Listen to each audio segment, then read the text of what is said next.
assemble all the poor men of your sort. Draw them to Tiber banks, and weep your tears into the channel till the lowest streams you kiss the most exalted shores of all. See whether their basest metal be not moved. Go you down that way towards the capital, and this way will I disrobe the images if you do find them decked with ceremonies. They do so? You know it's the feast of Lupercal. It is no matter. Let no images be hung with Caesar's trophies. All about, drive away the vulgar from the streets. So do you too, where you perceive them thick. These growing feathers plucked from Caesar's wing will make him fly an ordinary pitch. Who else would soar above the view of men and keep us all in servile fearfulness?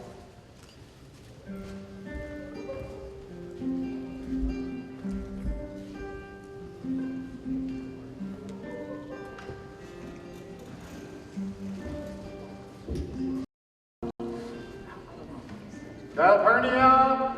Peace, ho! Caesar speaks. Calpurnia! Here, my lord. Stand thou directly in Antonio's way, when he hath doth run his course. Antonius, Caesar, my lord. forget not in your haste to touch Calpurnia, for our elders say that the buried touch it in this holy chase, shake off their sterile ways. I shall remember. When Caesar says, do this, it is performed.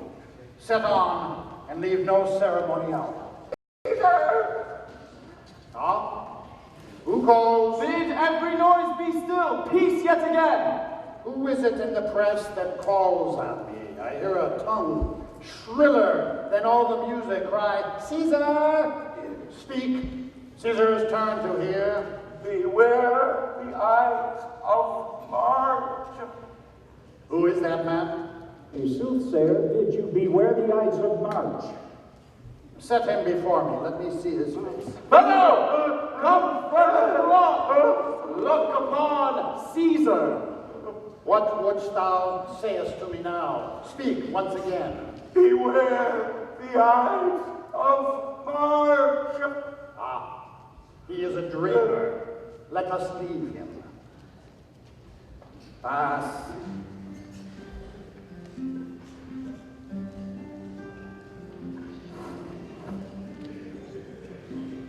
Brutus, I do observe you now of late.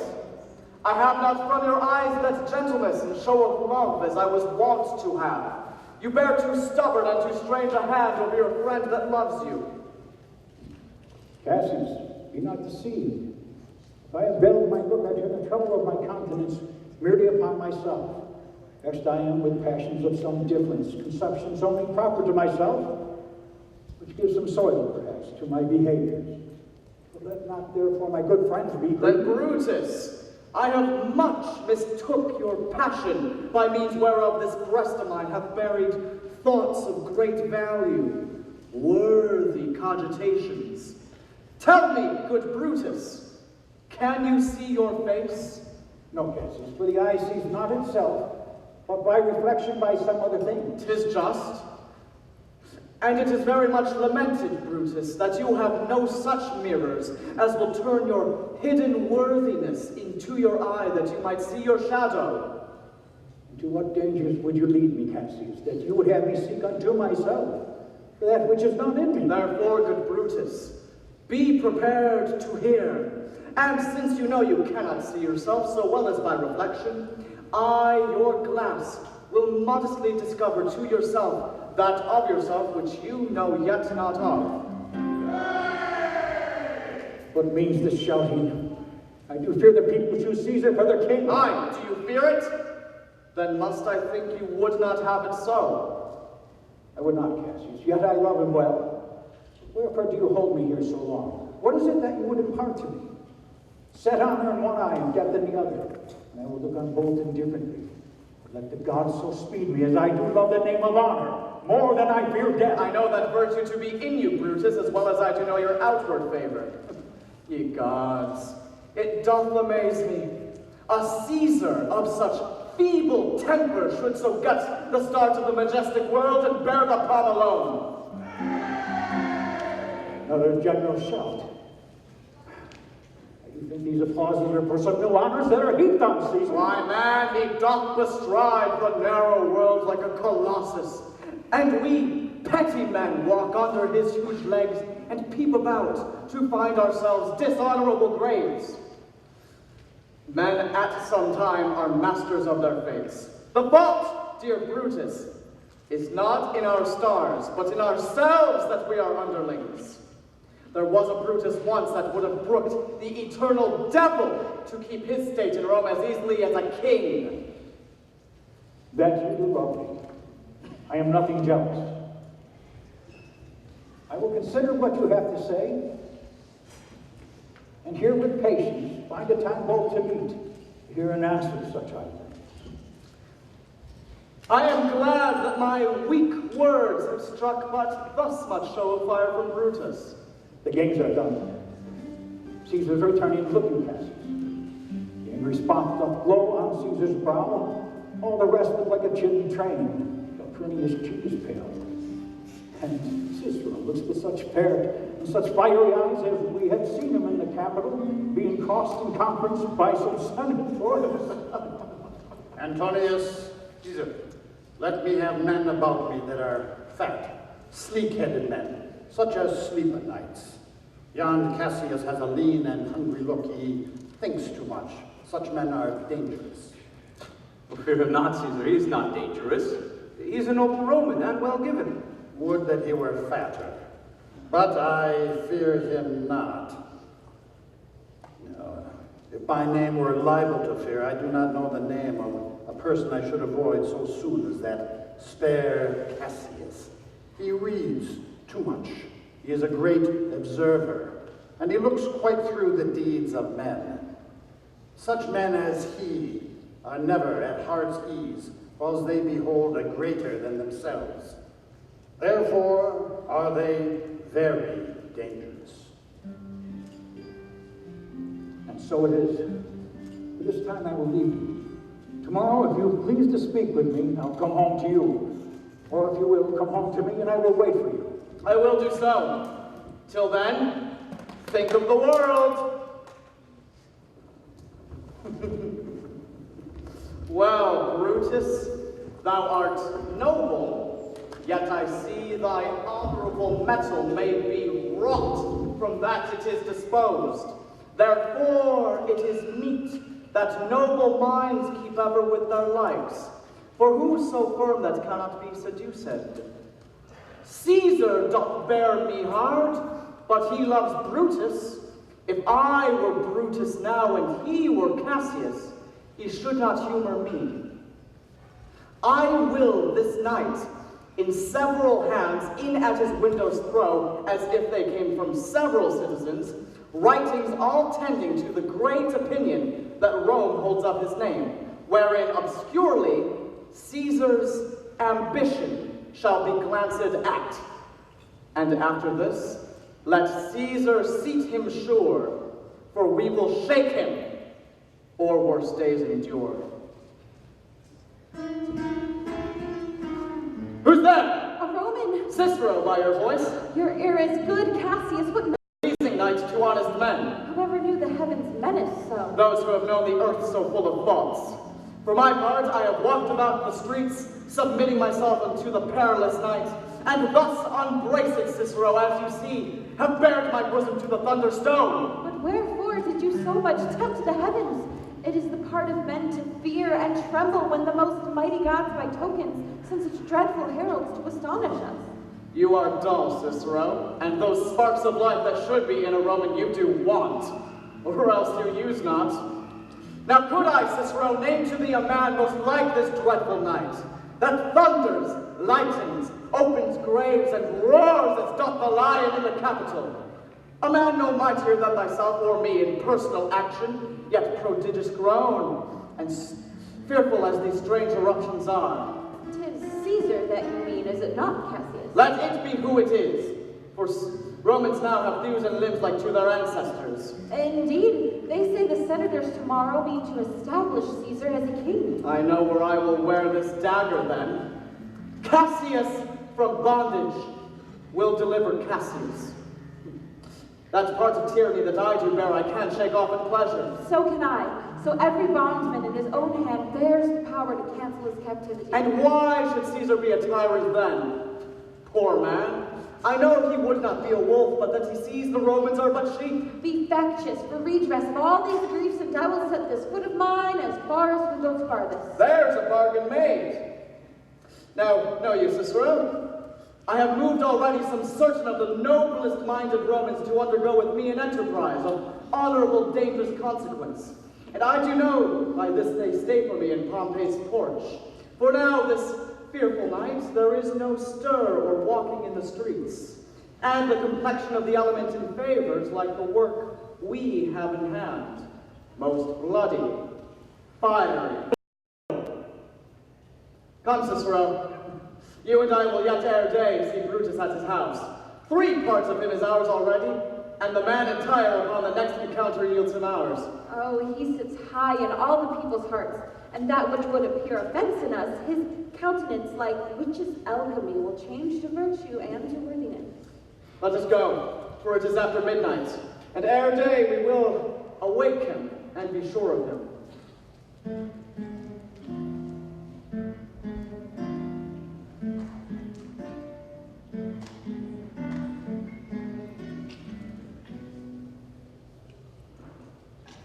I found this paper, thus sealed up. I am sure it did not lie here when I went to bed.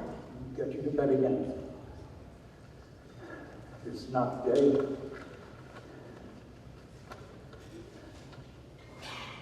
The words in the air give so much light that I may read by them. Brutus, thou sleepest awake, and see us. Show Rome, etc. Speak, strike, redress. Brutus, thou sleepest awake. Such instigations have often been dropped where I have took them up. Shall Rome, etc. Thus must I piece it out. Shall Rome stand under one man's own? What Rome? My ancestors did from the streets of Rome, the Tarquin drive, when he was called the king. Speak, strike, redress. Am I entreated to speak and strike, O Rome, I make thee promise? If the redress will follow, thy full petition at the hand of Brutus.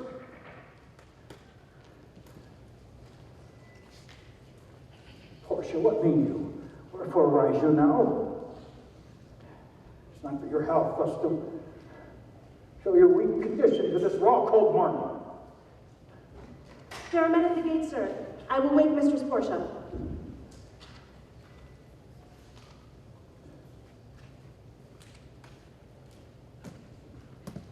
Since Cassius first did wet me against Caesar, I have not slept. Between the acting of the dreadful thing and the first motion, all the interim is like a phantasma or hideous dream. Genius and mortal instruments are then in concert. The state of man is like to a little kingdom. Suffers then the nature of insurrection.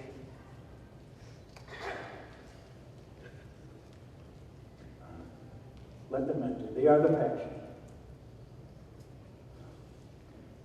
O conspiracy. Famous thou to show thy dangerous brow by night, when evils are most free. Or then by day, where wilt thou find the cavern darkened, to mask this monstrous visage? Seek none conspiracy. I think we are too bold upon your rest. Good morrow, Brutus. Do we trouble you? I've been awake this hour, up all night. Nor are these men that come along. Yes, every man of them.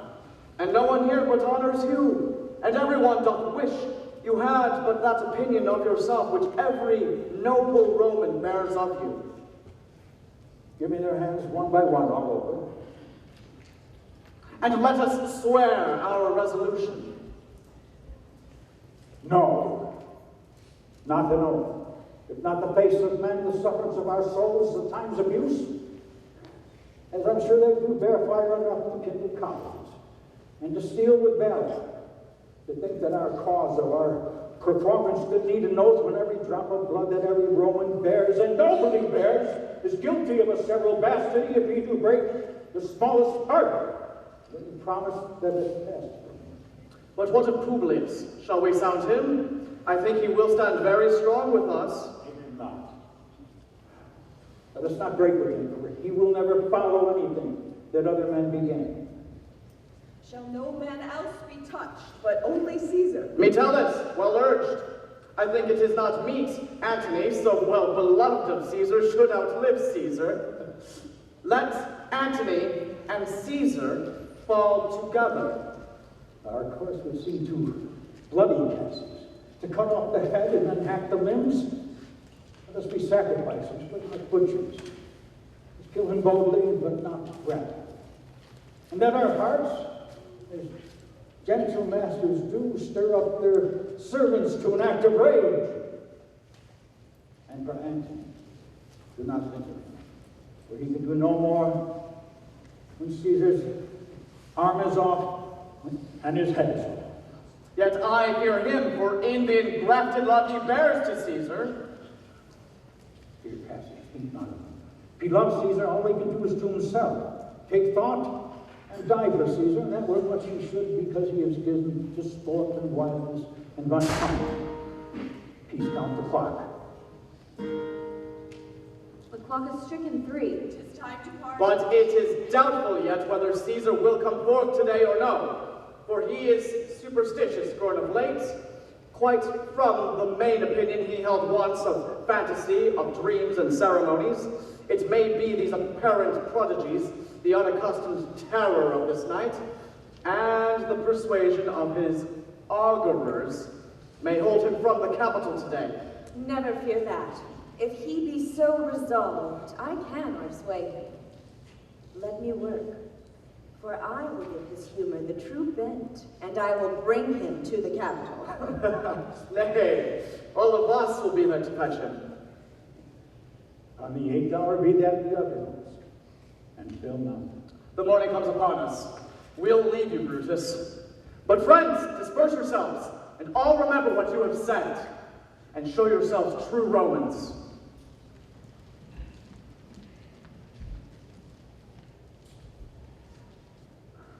Brutus, my lord. Portia, what mean you? Wherefore arise you now?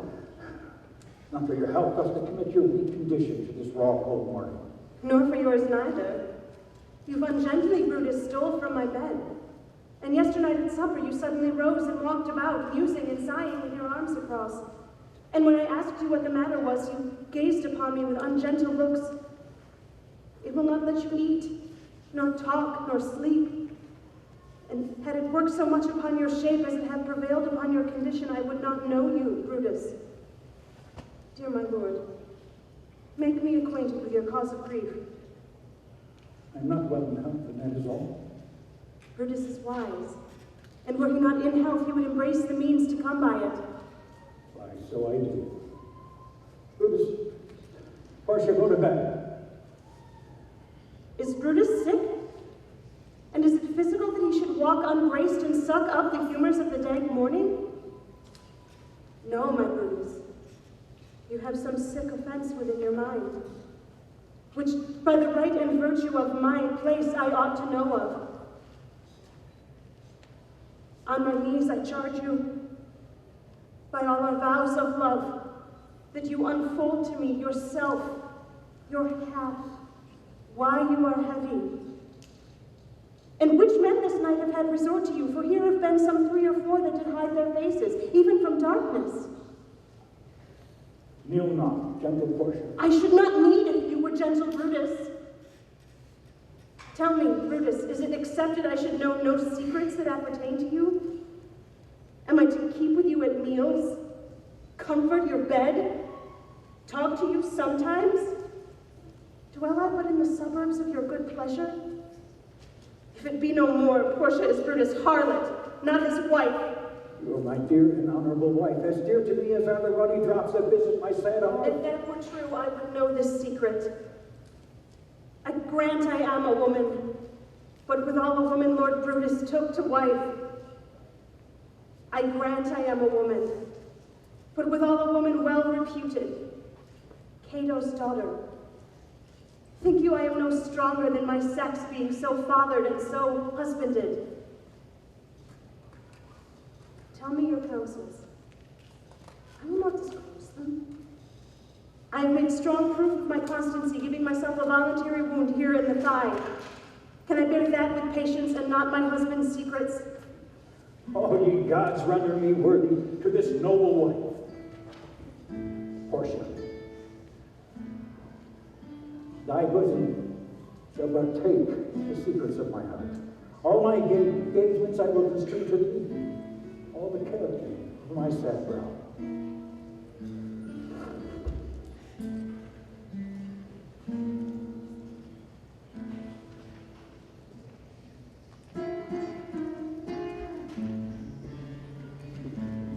Nor heaven nor earth have been at peace tonight.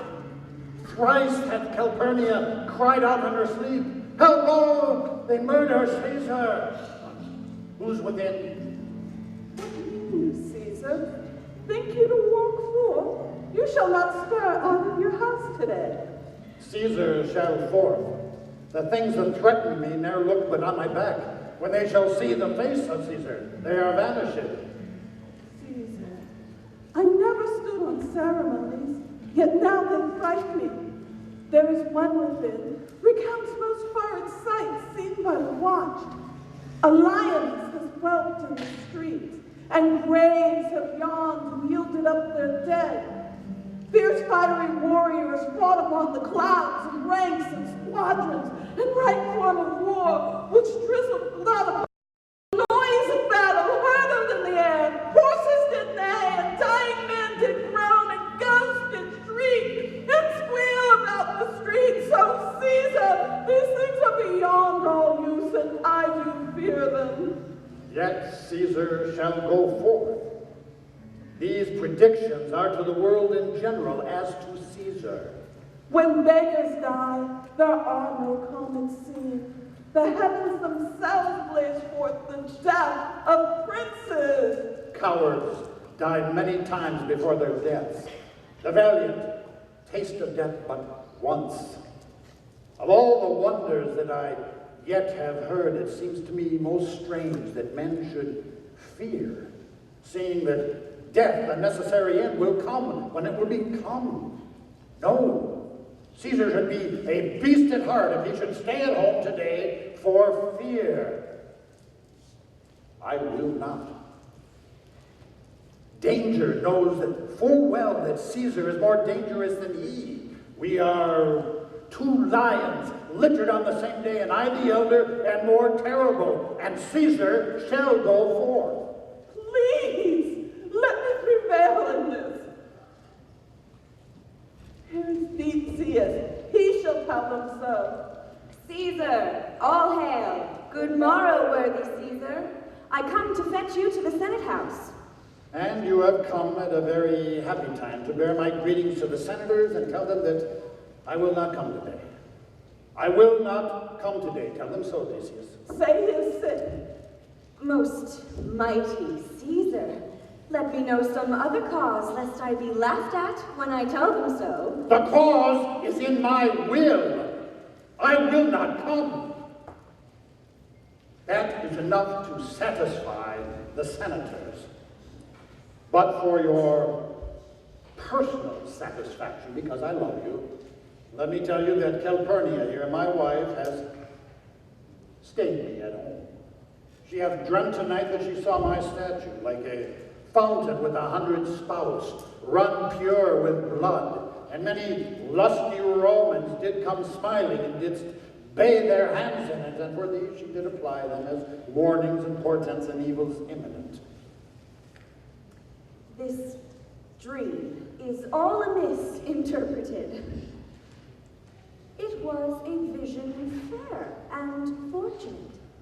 Your statue, spouting blood in many pipes in which so many smiling Romans bathed, signifies that from you great Rome shall suck reviving blood, and that great men shall press for tinctures, stains, relics, and cognizance. This by Calpurnia's dream is signified. Very well have you expounded it. I have. when you have heard what I can say. And know it now. The Senate have concluded to give this day a crown to mighty Caesar. If you shall send them word you will not come, their minds may change. Besides, it were a mock act to be rendered for someone to say, break up the Senate till another time when Caesar's wife shall meet with better dreams. Pardon me, Caesar. For my dear, dear love to our proceeding bids me tell you this. How foolish do your fears seem now, Calpurnia. I am ashamed that I didst yield to them. Give me my robe, for I will go.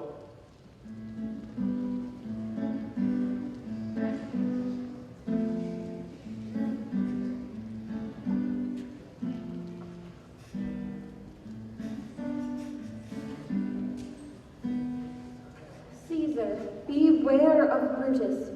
Take heed of Cassius. Come not near Metellus. Decius loves thee not.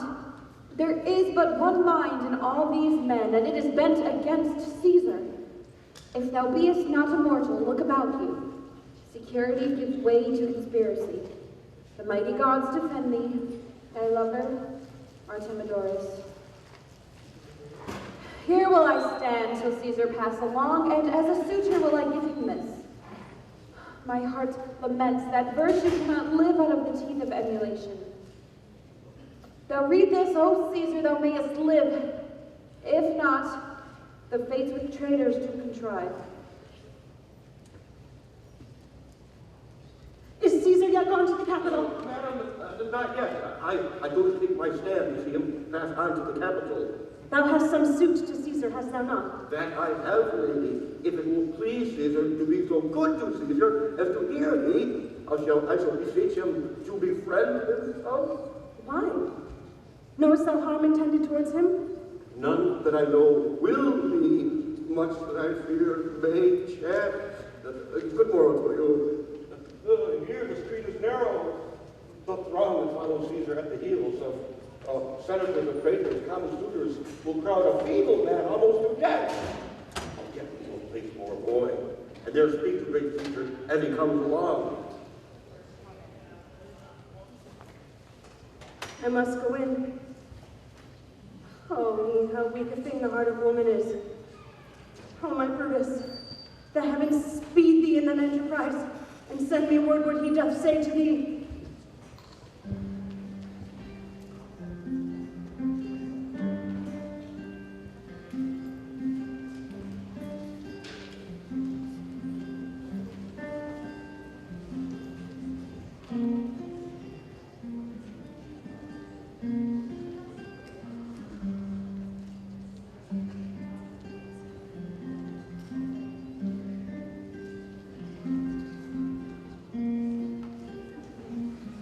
The Ides of March are come. I Caesar must not go out. Hail Caesar, read this schedule. Metellus doth desire you to read at your best leisure this his humble suit. Oh, Caesar, read mine first, for mine's a suit that touches Caesar nearer. Read it, great Caesar.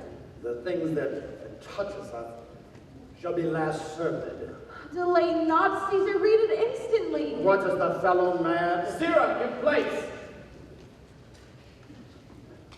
Artemidorus knows his time, for look you, Brutus, he draws Antony out of the way. Let Metellus go and presently prefer his suit to Caesar. His address, press near and second. Are we all ready? What is now amiss that Caesar and the Senate must redress? Most high, most mighty. Metellus throws before thy seat in humble heart. I must prevent thee, Metellus. To think that Caesar bears such rebel blood that would be thawed from the true quality from that which melteth fools. Thy brother by decree is banished, and if thou dost bend and pray and fawn for him, I would spurn thee like a cur out of my way. No, Caesar doth not wrong, nor without cause will he be satisfied. is there no voice more worthy than my own for the repealing of my banished brother? I kiss thy hand, then not in flattery, Caesar, desiring they that tell us they have an immediate freedom of repeal. What, Brutus? Pardon, Caesar, O Caesar, pardon! As low as to thy foot doth Cassius fall, to beg enfranchisement for Metellus. But I am constant as a northern star, in whose true, fixed, and resting quality there is no fellow in the firmament. The skies are painted with unnumbered sparks, yet in that number I do know but one, that unattainable holds on his rank unshaked by motion, and that I am he. Wilt thou lift up Olympus? O Caesar! Doth not Metellus bootless nails? Speak hence for me!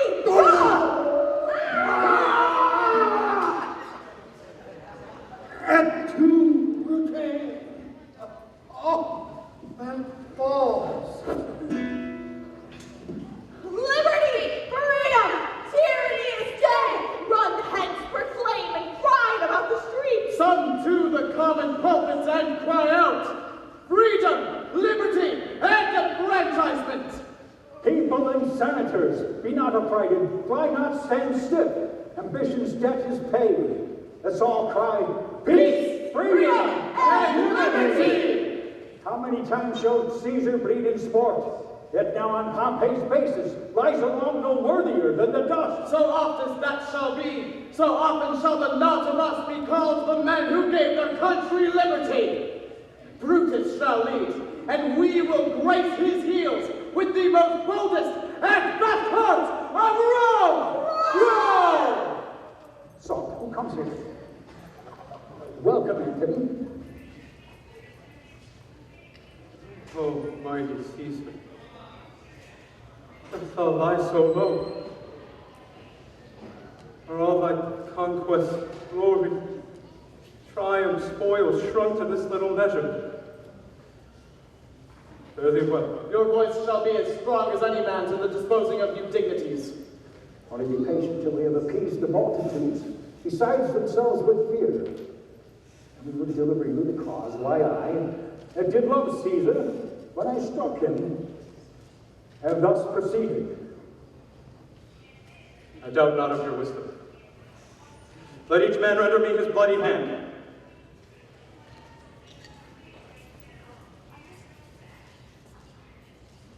Gentlemen all, alas, what shall I say?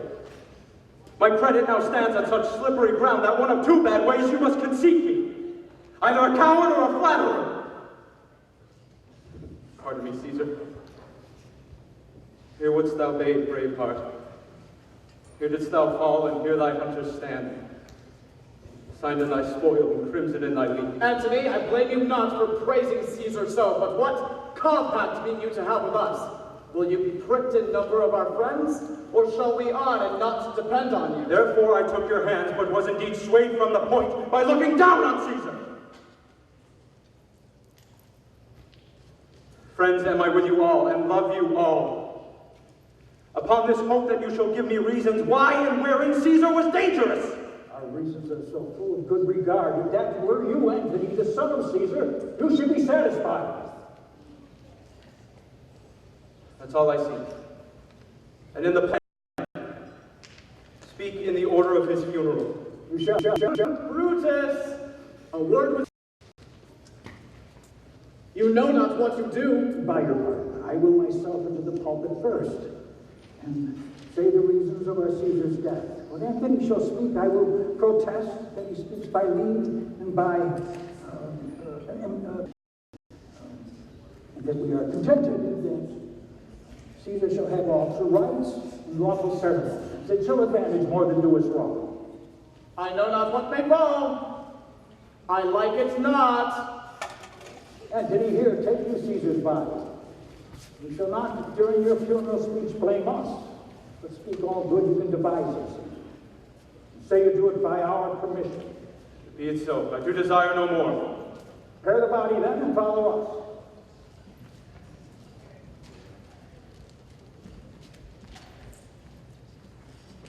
Oh, pardon me, thou fleeting piece of earth, that I am meek and gentle with these butchers. Thou art the ruins of the noblest man that ever lived in the tides of time. Woe to the hand that shed this costly blood. Over thy wounds now do I prophesy, which like dumb mouths do ope their ruby lips, to beg the voice and utterance of my tongue. A curse shall light upon the limbs of men. Domestic fury and fierce civil strife shall cumber all the parts of Italy. Blood and destruction shall be so in use, and dreadful objects so familiar, that mothers shall but smile when they behold their infants bordered with the hands of war. How could he choke with custom of fell deeds, with Caesar's spirit ranging for revenge, with hate by his side come hot from hell, shall in these confines with a monarch's voice cry havoc, and let slip the dogs of war, that this foul deed shall smell above the earth, with carrion men groaning for burial.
You all did see that on the lookout.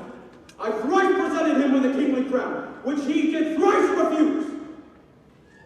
Was this ambition?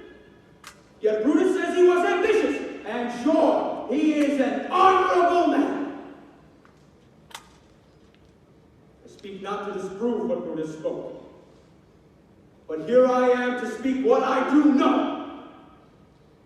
You all did love him once, not without cause. What cause would hold you then to mourn for him?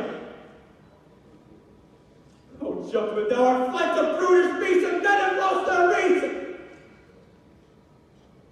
Bear with me. My heart is in the coffin there with Caesar, and I must pause till they come back to me. But here is a parchment with the seal of Caesar. I found it in his closet. It is his will. Let but the commons hear this testament, which, pardon me, I do not mean to read. We'll hear the will. Read it, Antony. The will. We will hear Caesar's will. Caesar's will! Have patience, gentle friends, I must not read it. Read the will. We'll hear it, Antony. You shall read us the will. Caesar's will. Caesar's will! You be patient. Will you stay a while?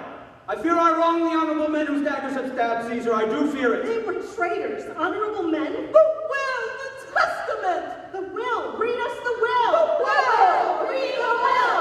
The will! Read the will! If you have tears, prepare to shut them down. You all do know this mantle. Look, in this place ran Cassius' dagger through. Through this the well-beloved Brutus stabbed. For Brutus, as you know, was Caesar's angel. Judge, oh you gods, how dearly Caesar loved him. This was the most unkindest cut of all. For when the noble Caesar saw him stabbed, ingratitude, more strong than traitor's arms, quite vanquished me. Oh, what a fall was there, my countrymen. Then I and you and all of us fell down whilst bloody treason flourished over us. What? Weep you but behold our Caesar's vesture wounded. Look you here. Here is himself, marred as you see with traitors. Oh, piteous spectacle. Oh, noble Caesar. Oh, villains. Most bloody sight will be revenge. Revenge! About! See! Burn! Fire! Kill! Slay! Stand, countrymen! Good friends! Sweet friends! Let me not stir you up to such a sudden flood of mutiny. They that have done this deed are honorable. The private griefs they have, alas, I know not that made them do it. They are wise and honorable. But were I Brutus, and Brutus Antony, there were an Antony would ruffle up your spirits and put a tongue in every wound of Caesar. That should move the stones of Rome to rise and mutiny. We'll burn the house of Brutus. You have forgot the will I told you of. Most true. The will! We must stay and hear the will! Here is the will. And under Caesar's seal, to every Roman citizen he gives, to every several man, 75 drachmas. Oh, noble Caesar. We'll revenge his death. Moreover, he hath left you all his walks, his private arbors, and new planted orchards on this side Tiber. He hath left them you, and to your heirs forever, common pleasures. To walk abroad and recreate yourselves. Here was a Caesar. When comes such another? Never! Never! Away! Away! We'll burn the body in the holy place and with the brands fire the traitors' houses. Take up the body! Take up the body! Take up the body! Go! Fetch fire! Pluck down benches! Pluck down forms! Windows! Anything! Now let it work. Mischief thou art afoot. Take thou what course thou wilt.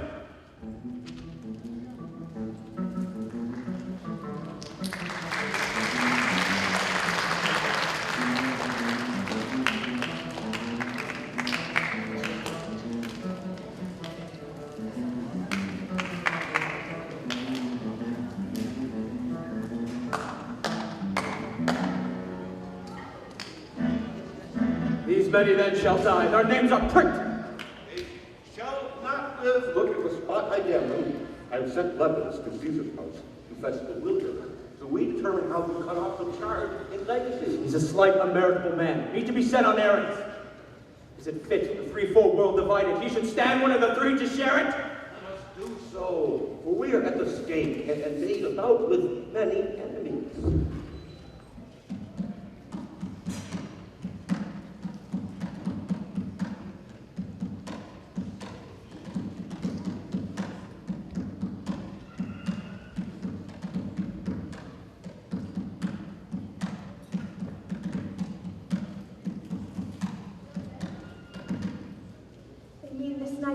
To be quartered.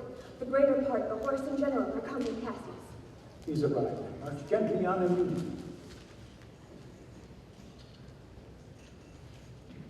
Most noble brother, you have done me wrong. Cassius, speak intent. Speak your grief softly. I do know you well. Before the eyes of both our armies here, which should perceive nothing but love from us. Let us not wrangle.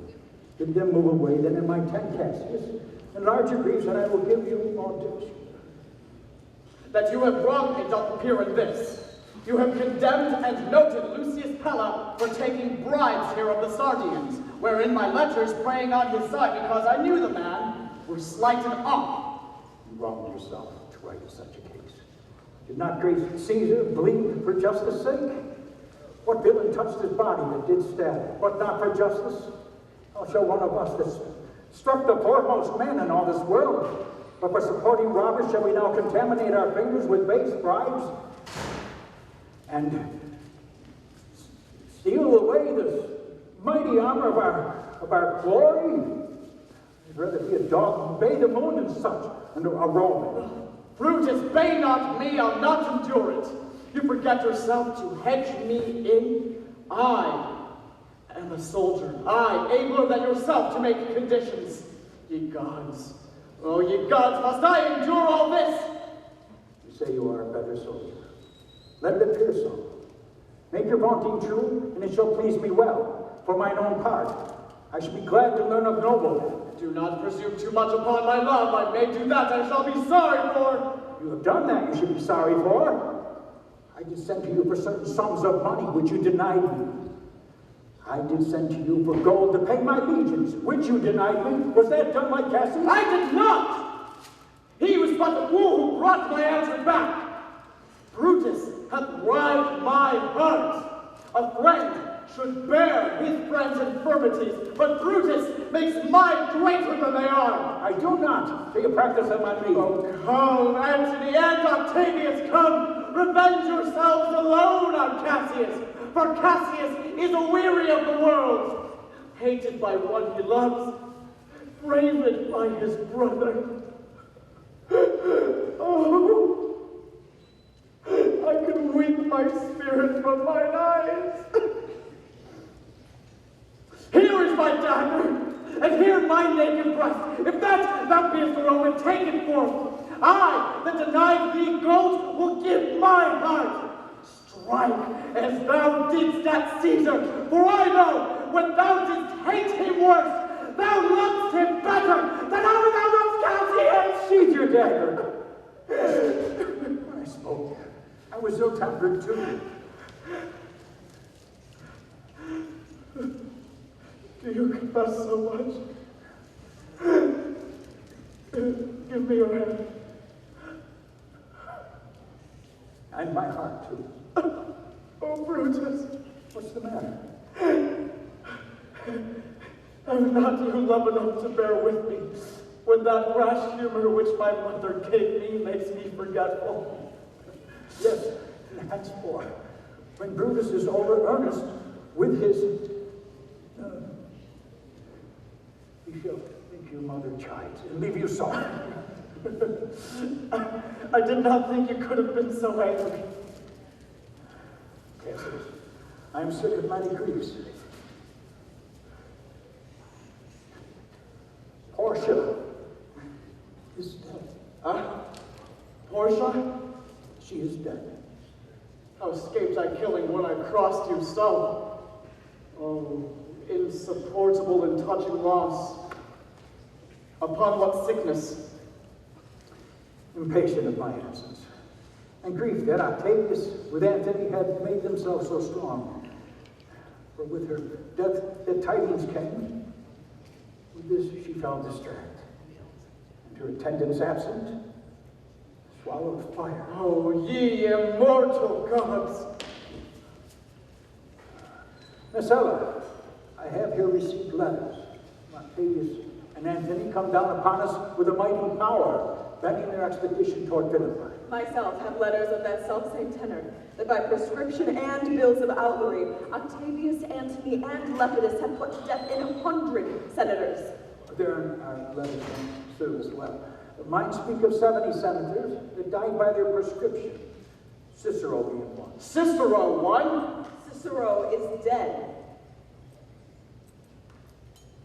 Had you your letters from your wife, my lord?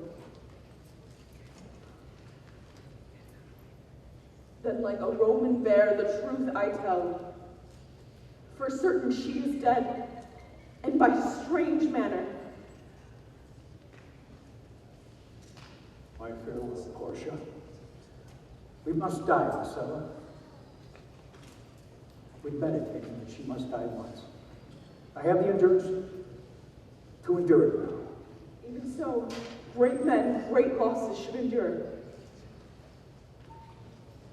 What do you think of marching to Philippi presently? I do not think it good. 'Tis better that the enemy seek us. So shall he waste his means, weary his soldiers, doing himself offense, whilst we, lying still, are full of rest, defense, and nimbleness. Good reasons must of force be placed to battle.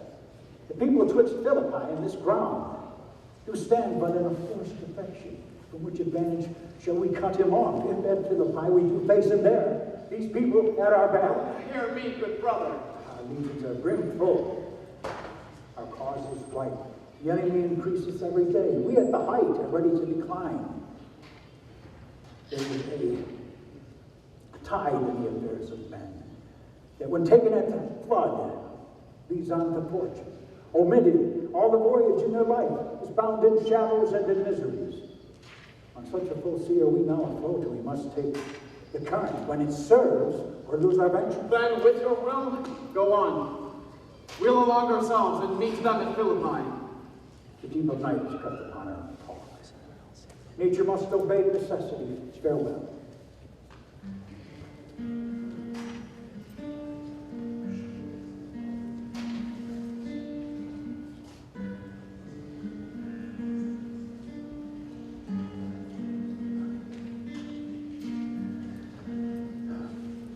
Comes here. I think it is my weak eyes that shapes this monstrous apparition. It comes upon me. Art thou anything? Art thou some god, some angel, some devil? Makest my blood cold and my hair to stare. Speak to me, what thou art? I, evil spirit, Brutus, Why comest thou? to tell thee thou shalt see me at Philippi. Now that I've taken heart, thou vanishest. Ill spirit, I would have more talk with thee.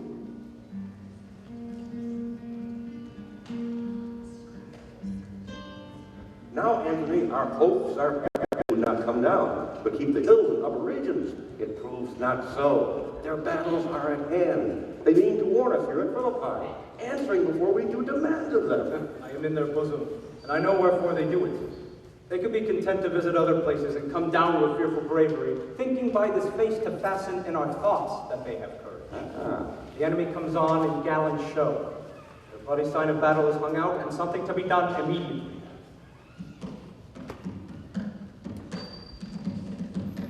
They stand in the parley. Make forth. The generals would have some words.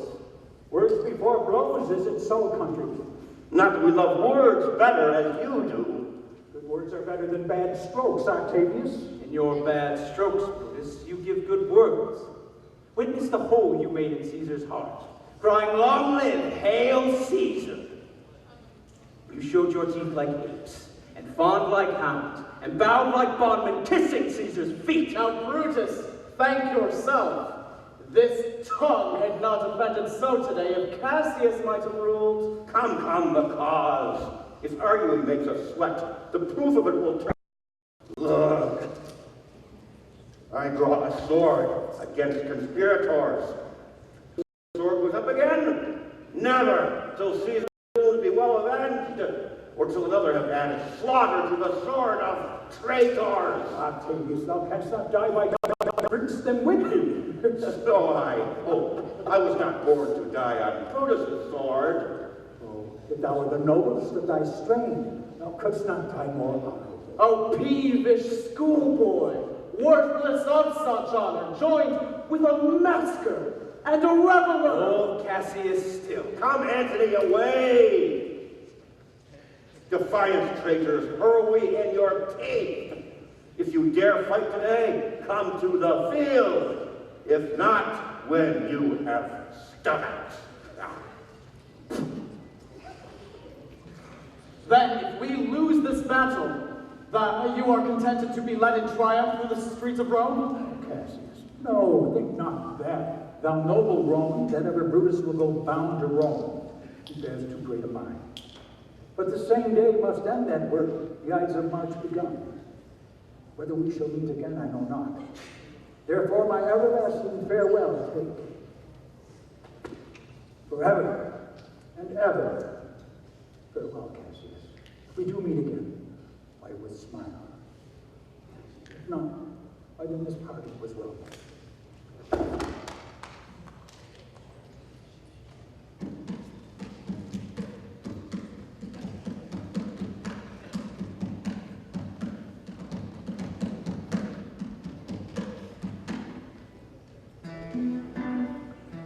Ride, Priscilla.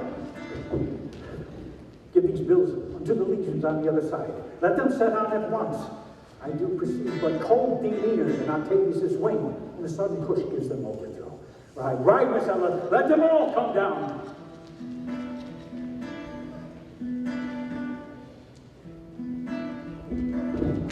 Oh, look, Titinius, look, the villains fly!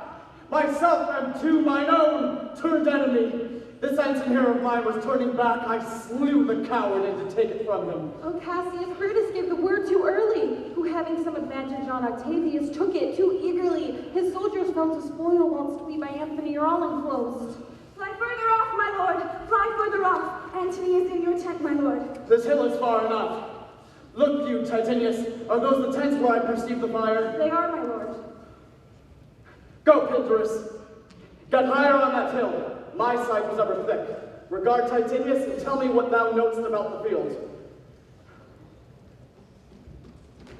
This day I breathed first. There shall I end. And where I did begin, there shall I end. My life is what his compass. Sirrah, what's news? Titinius is enclosed round about, with horsemen that make to him on the spur. Yet he spurs on. Now they are almost on him. Now Titinius. Now so light. Oh, he lights too. He is tame. And hark, they shout for joy. Come down, behold no more. Oh, coward that I am to live so long, to see my best friend tame before my face. Oh. Come hither, Sirrah.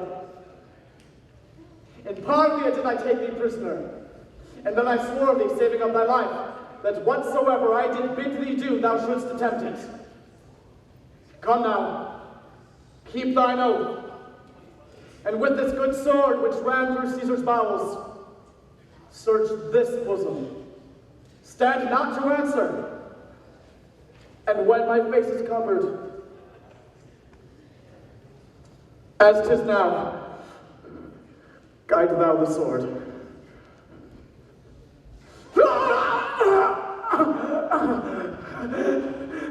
Oh, Caesar, thou art revenged, even with the sword that killed me.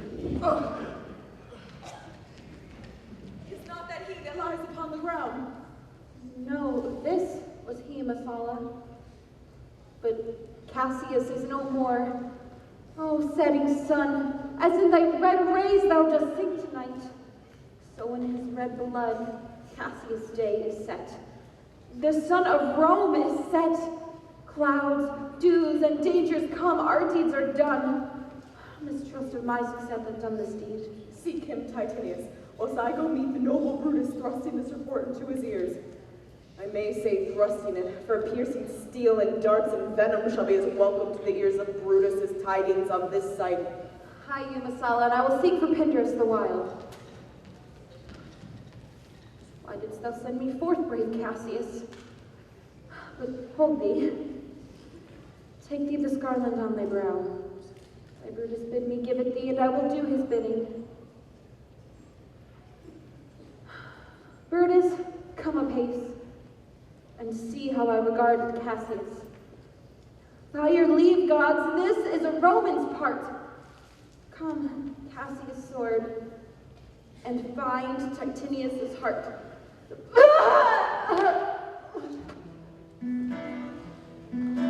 Where? So, let this body lie. Lo, yonder, Titinius mourning it.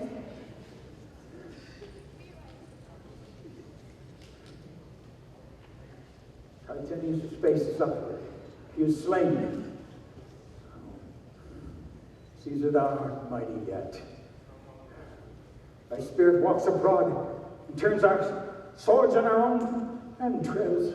Brave Titinius, look, whether you have not crowned dead Cassius.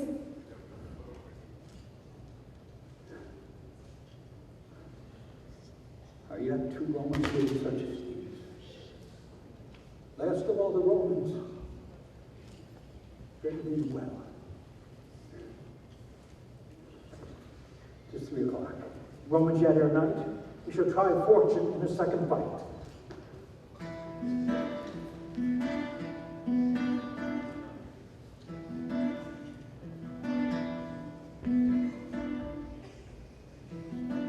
Come hither, good Volumnius. Listen to word. What say, my lord? Why this, Volumnius? Ghost of Caesar hath appeared to me 2 several times by night. At Sardis once, and this last night at Philippi Fields. I know my hour is come. Not so, my lord. I am sure of it, Volumnius. Thou seest the world, Volumnius, how it goes. The enemy has beat us to a pit. And with that our love of old, I prithee, hold thou my sword hilt, whilst I do run on it. My heart felt joy that in all my life I found no man but he was true to me. I shall have glory by this losing day, more than Octavius and Antony by this vile conquest shall attain unto. Hold up my sword and turn away thy face. Wilt thou, Volumnius? Give me your hand first. Fare you well, my lord. Farewell, good Volumnius.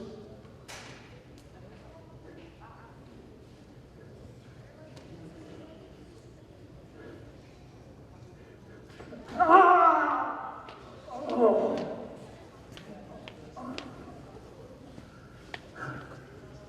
Caesar, do thou be still. I killed not thee with half so good a will.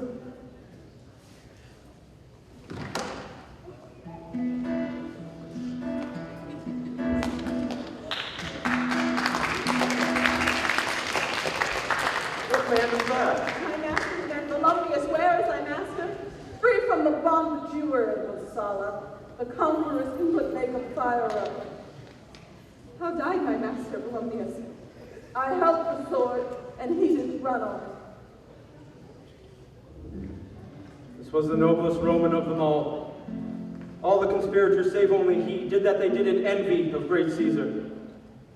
He only, in a general honest thought, and common good to all, made one of them.